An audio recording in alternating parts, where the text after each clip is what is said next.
So, you just bought yourself a Trek Roscoe 7.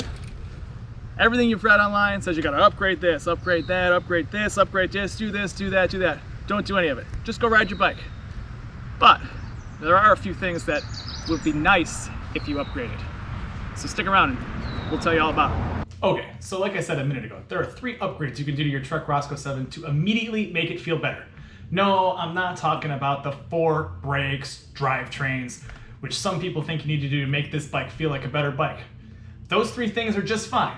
You could go out and ride this bike until you broke it in its stock setup and you would have a blast. However, upgrading 3 things specifically will go a long ways towards making your bike that much better. Okay, first, grips. These stock grips, garbage. Chuck them. Just throw them in the trash. You don't want them. They're hard, they're cheap, they're what bike companies just put on all their bikes just to save themselves a few pennies. Whoa, that was weird. Okay, where was I? Oh, yes. Gigi and I are partial to the P&W Loam XL grips. They provide a bunch more cushion and comfort. The XL size has a slightly larger diameter than your standard grips, and we like the feel of the larger size on our hands, especially when we're out for hours on the bike. Buy quality grips to upgrade your bike. Your hands will thank you.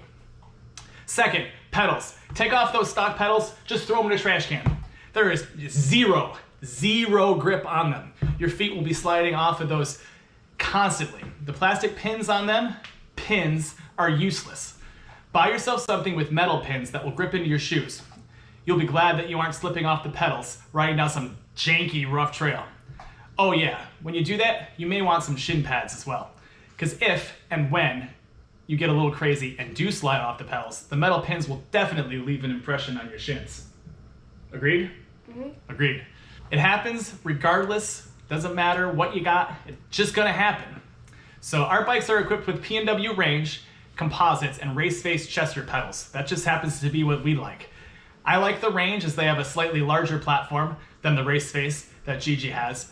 But hey, that's just personal preference for that platform, not the quality or type. Again, there are a ton of choices of fantastic pedals to upgrade with. There are other P&W options, other race face options. 1UP makes great pedals. Find something you like and make the upgrade. Third, tires. Now, you don't have to do this upgrade right away, although it will make a huge difference. I waited until I wore out my stock XR4 tires before doing this, but I should have did it right away.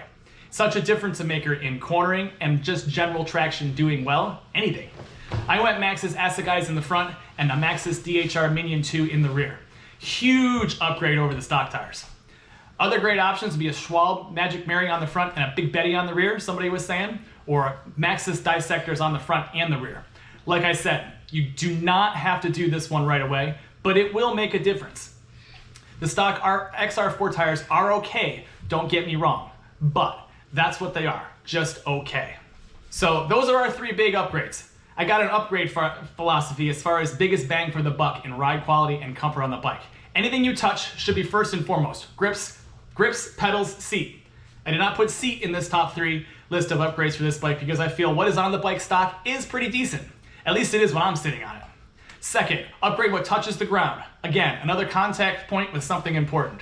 Tire to ground is about as important as what I'm holding onto or standing on. If you follow this plan, then you will always get some great upgrades that you can truly feel without breaking the bank. Some folks say upgrade the brakes, fork, drivetrain, not worth it, especially on this bike.